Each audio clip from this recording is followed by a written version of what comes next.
Hello students. आज हम बात करेंगे टोटल डिफरेंशियल इक्वेशन जो चैप्टर अपना चल रहा है उसके एग्जाम्पल नंबर फर्स्ट, जो कि सहायक समीकरण से मेथड वाला जो है उसका एग्जाम्पल नंबर फर्स्ट अपन देखते हैं। तो ये है 3x² dx plus 3y² dy minus x cube plus y cube plus e की power 2z dz is equal to 0।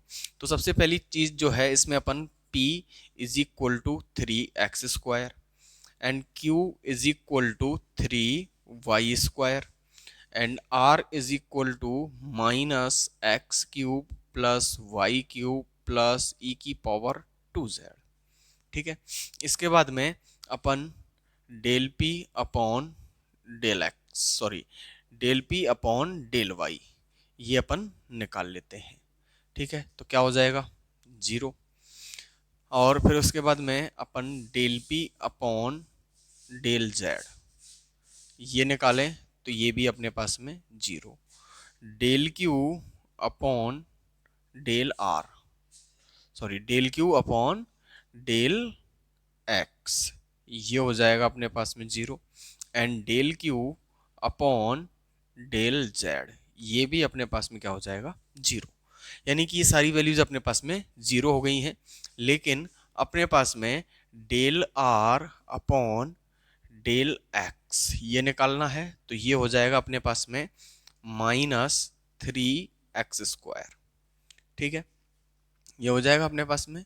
अब इसके बाद में del are upon del Z del Y, तो इसको जब अपन सॉल्व करेंगे तो ये हो जाएगा अपने पास में 3-3y²।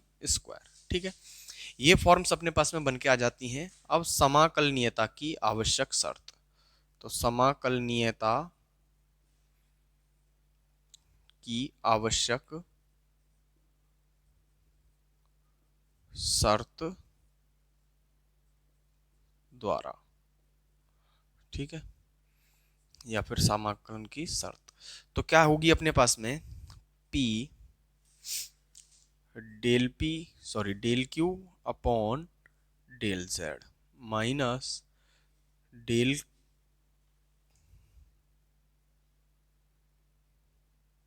Del Q upon del z, और इसके बाद में हो जाएगा अपने पास में del are upon del y. ठीक है, plus q del are upon del x minus del P upon del z plus r आ जाएगा। आपकी बार आर आएगा तो इसके साथ में आ जाएगा अपने पास में del P upon del Y minus del Q upon del X is equal to 0। ये हमको प्रूव करना है पहले तो p की वैल्यू जो है उसको लिख लेते हैं, तो 3x²। Del Q upon del Z 0 minus del are upon Y minus minus का है तो -3y²। ठीक है, तो माइनस माइनस प्लस हो जाएगा, अगली स्टेप में कर लेंगे। चलो, इसके बाद में प्लस q की जो वैल्यू है 3y², ये हो गया अपने पास में del are upon del X, तो ये हो गया माइनस का 3x² माइनस 0। एंड r की जो वैल्यू है वो है अपने पास में -x³ plus y³ plus e की power 2z into 0 minus 0 is equal to, तो ये वाला पार्ट हो गया अपने पास में प्लस का 9x² और ये वाला पार्ट हो गया 9x² minus 0 is equal to 0। तो इससे तो ये कैंसिल आउट, तो ये आ गया अपने पास में 0 इक्वल टू 0। अतः समाकलनीयता की आवश्यक शर्त सत्यापित है। ठीक है, इसके बाद की कंडीशन देखें। अतः समाकलनीयता की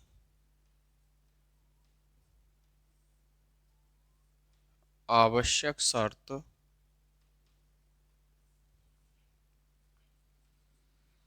सत्यापित है।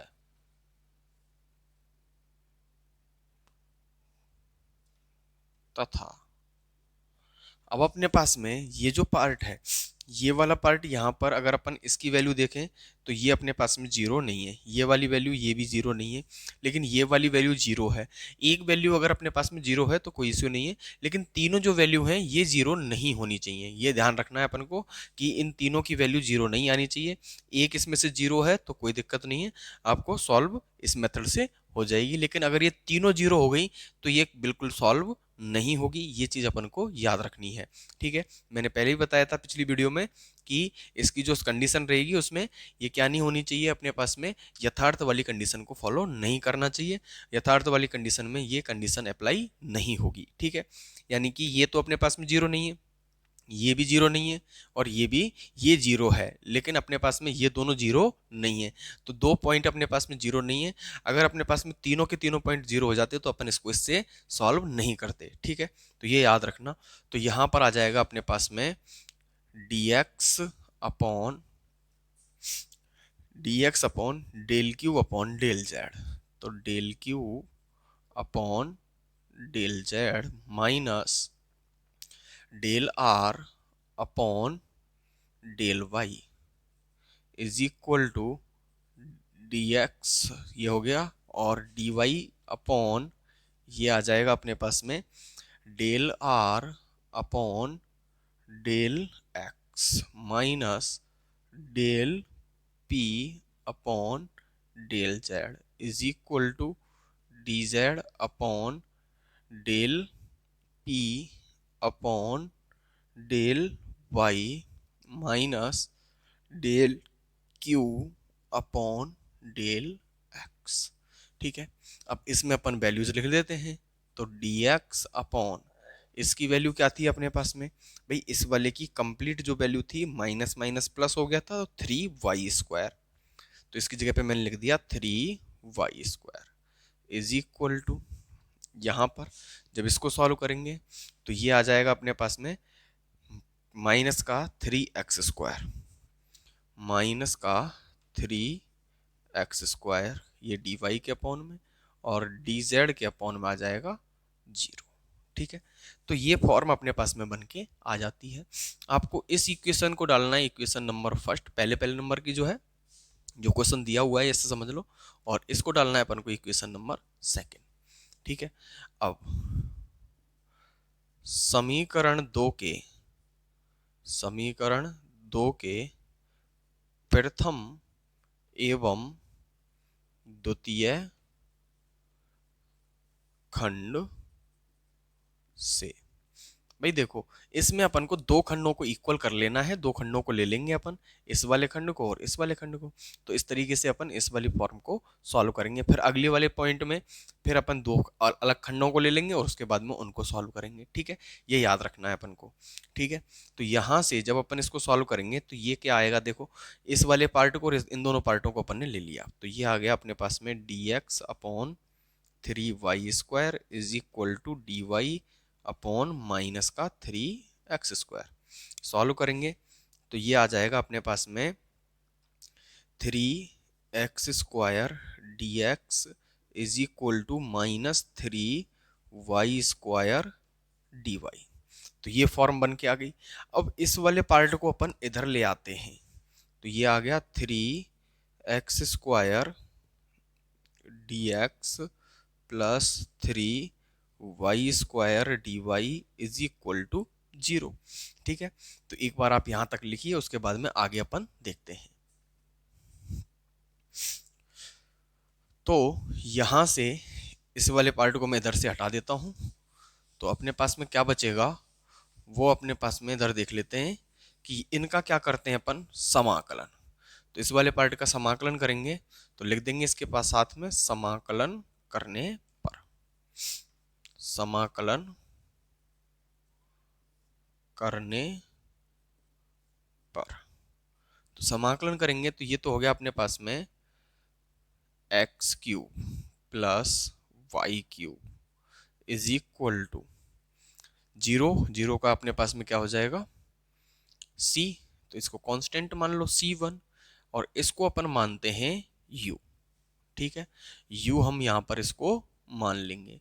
पहले कांस्टेंट को आपको u मान लेना है और दूसरे कांस्टेंट को अपन क्या मान लेंगे, v, और उसके रेस्पेक्ट में आगे सॉल्व होगा वो फिर। ठीक है, तो यहाँ से तो ये आ गया u। अब इसके बाद में अगर अपन इसको डाल लो आप, इक्वेशन नंबर सेकंड हो गया, इक्वेशन नंबर थर्ड। ठीक है, इक्वेशन नंबर थर्ड। अब समीकरण दो, वापस से समीकरण दो के दो खंडों को और ले लो, कोई से भी दो खंड। तो इन दोनों खंडों को अगर अपन ले लेते हैं, समीकरण दो के द्वितीय एवं तृतीय खंड से। ठीक है, तो dy अपॉन माइनस का 3x² is equal to D Z upon 0। तो इनको क्या कर देंगे, क्रॉस मल्टीप्लाई। तो यहाँ से अपने पास में क्या आ जाएगा, ये तो हो गया 0, तो ये आ जाएगा अपने पास में -3x² D Z is equal to हो गया 0। तो ये वाला पूरा पार्ट किस में गया, 0 में। तो this implies D Z is equal to हो गया 0 समाकलन करने पर। ठीक है, तो इसका भी क्या कर देंगे अपन, इंटीग्रेट कर देंगे। तो इंटीग्रेट जैसे ही अपन इसका करेंगे तो अपने पास में क्या आ जाएगा, z is equal to c2। तो z is equal to c2। ठीक है, और इस c2 को अपन क्या कर लेंगे, मान लेंगे इज इक्वल टू v, और ये भी हमने क्या कर लिया, माना। ये लिख दिया मैंने समीकरण नंबर 4।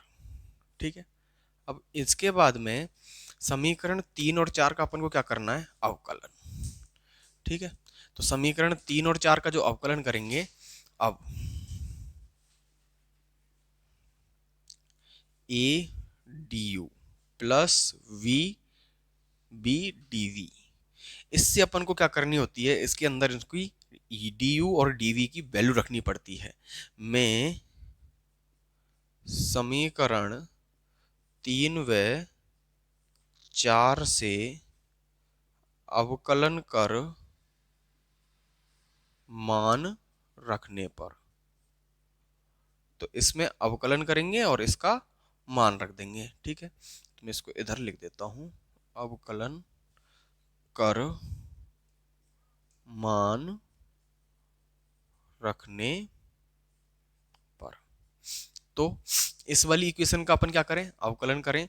तो du मेरे पास में क्या आ जाएगा, du इज इक्वल टू इसका 3x² प्लस, तो इसके रेस्पेक्ट में बनेगा a, तो ये हो गया अपने पास में 3x² dx 3y² dy। ठीक है, ये फॉर्म बन गई, प्लस ये तो अपने पास में किसकी वैल्यू आ गई, du की। ठीक है, ये तो du की वैल्यू आ गई, तो du की वैल्यू क्या रहेगी, 3x² dx 3y² dy। ठीक है, इसके बाद में अगर अपन इसका जो समाकलन, इसका अवकलन करें, तो इसका अवकलन करेंगे तो ये हो जाएगा अपने पास में dz is equal to dv। ठीक है, तो dz इसकी जगह पे क्या आ जाएगा, b dz is equal to 0। इस समीकरण में du और dv के क्या रख देने हैं, आपको मान रख देने हैं। ठीक है, यही समीकरण यूज करेंगे हमेशा। ठीक है, ये वाला जो इक्वेशन है a du plus b dv, यही अपन हमेशा यूज करेंगे और इसी के रेस्पेक्ट में अपन इसको सॉल्व कर लेंगे। ठीक है, अब यहाँ से ये जो पार्ट आया है ये वाला, और b dz is equal to 0, तो अब अपन इसको कैसे सॉल्व करें, आगे आगे जब अपन सॉल्व करेंगे तो इसकी, और ये जो इक्वेशन है, इक्वेशन नंबर इसको डाल लेते हैं अपन 5, और ये जो इक्वेशन नंबर फर्स्ट है, इनकी क्या करनी है, हमको तुलना करनी है। ठीक है, तो लिख देंगे समीकरण 1 व 5 की तुलना करने पर। ठीक है, तो इनकी जब तुलना करेंगे तो a की वैल्यू और b की वैल्यू अपन को निकाल लेनी है। तो यहां से ये वाला पार्ट तो अपने पास में सेम आ रहा है, अब ये पार्ट सेम आ रहा है तो a की वैल्यू तो क्या हो गई, 1। ठीक है, तुलना करने पर a b की वैल्यू निकालते हैं हम। ठीक है, तो a b की वैल्यू निकाल लेते हैं, तो देखें अपने पास में a और b की वैल्यू क्या रहेगी।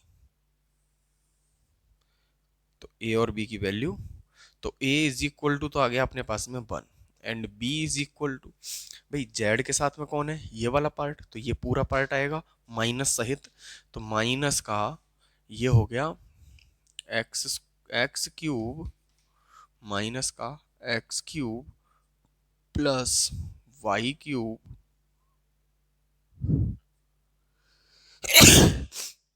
सॉरी ई की पावर 2z इंटू, ये हो जाएगा अपने पास में ये वाली वैल्यू बन के आ जाएगी। अब इसके बाद में b इज इक्वल टू, भाई इसकी जगह पर अपन x cube plus y cube, ये जो फॉर्म है इसकी जगह पे अपन क्या लिख सकते हैं, u लिख सकते हैं, तो इसकी जगह पे मैं लिख देता हूँ माइनस u प्लस ई की पावर 2z। ठीक है, अब ये जो मान हैं इन मानों को अपन इस समीकरण में रखते हैं, समीकरण 5 में मान रखने पर, तो समीकरण 5 में क्या रखने पर, मान रखने पर। ठीक है, तो इसकी वैल्यू तो 1 है तो 1 लिख दिया। ठीक है, यहाँ पर a की वैल्यू, और इस वाले पूरे की वैल्यू क्या थी, भाई इसकी वैल्यू जो थी वो dy तो थी, यहाँ पर du तो थी, तो यहाँ से अपन इसकी जगह पे क्या लिख देंगे, du लिख देंगे, तो इसकी जगह पे आ जाएगा du, तो ये हो गया du प्लस। ठीक है, तो ये जो फॉर्म है ये b की वैल्यू थी, तो डायरेक्टली क्या आ जाएगा, माइनस का u प्लस ए की पावर 2z। ठीक है, और ये dz है ही अपने पास में, तो इसकी जगह पर dz इज इक्वल टू 0। ठीक है, तो ये फॉर्म बन के आ गई। अब इससे अपन अगर इसको नीचे ले आऊं मैं इसके, तो ये बन के आ जाएगा du upon dz minus u plus e की power 2z is equal to 0। Minus को अंदर मल्टीपल कर लेंगे, du upon dz minus u, और ये माइनस से मल्टीप्लाई हुआ और इधर भेज दिया, क्या आ गया, e की पावर 2z। ठीक है, इस फॉर्म में आ गया। अब ये जो है ये क्या है, एलडीई, जो कि लीनियर डिफरेंशियल इक्वेशन है, अतः आई एफ बनाना पड़ेगा अपन को, तो I F is equal to ई की पावर। ठीक है, तो जब ये अपने पास में dy अपॉन डी एक्स होता था, तो यहाँ पर अपने पास में क्या आता था, इसके फॉर्म के रेस्पेक्ट में ये होता था अपने पास में dy upon D X plus P of X into Y is equal to Q of X, यही होता था। अब यहाँ पर ये dz की फॉर्म में है, तो dz के साथ में तो यहाँ पर क्या कौन मल्टीपल है, 1, भाई 1 ही तो मल्टीपल है dz के रेस्पेक्ट में, और ये अपने पास में q ऑफ z है ही, तो इसमें क्या हो जाएगा, e की पावर 1 का dx। ठीक है, तो e की पावर 1 का dz, तो I F is equal to मेरे पास में क्या बन जाएगा, e की पावर z, ये बन गया। अब e की पावर z जो बना है, अब इसको अपन इसके सॉल्यूशन के लिए सॉल्व करेंगे, तो यहाँ से इसको 1 को हटा देता हूँ मैं। ठीक है, अब यहाँ से आगे अपन इसको क्या करते हैं, सॉल्व करते हैं, तो एक बार आप इसको यहाँ तक लिख लीजिए।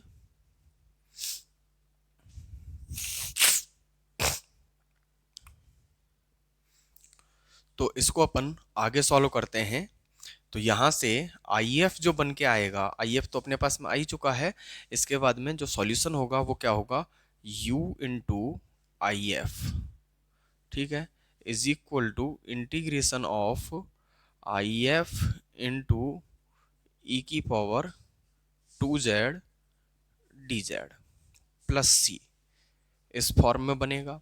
ठीक है, जब अपन इसको सॉल्व करेंगे तो u के लिए ये आ जाएगा e की power z is equal to integration of I F है अपने पास में e की पावर, वेट ए मिनट, ये माइनस था,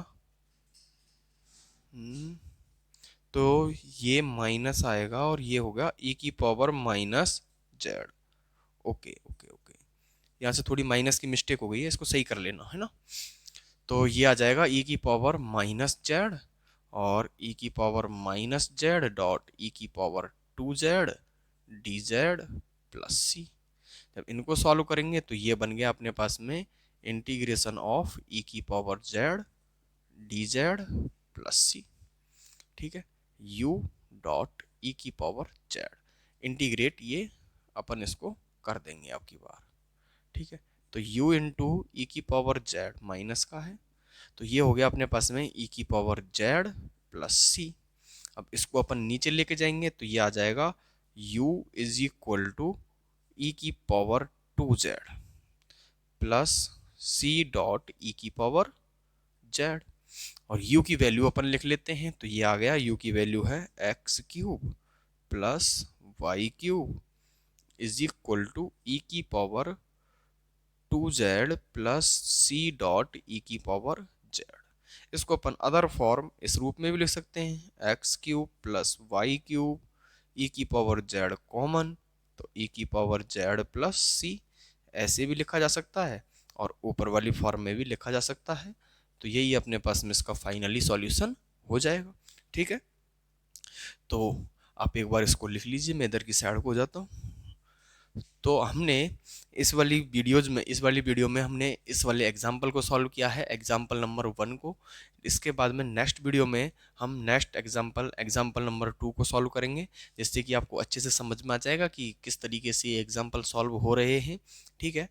तो फिर मिलते हैं नेक्स्ट वीडियो में, तब तक के लिए बाय बाय, थैंक यू।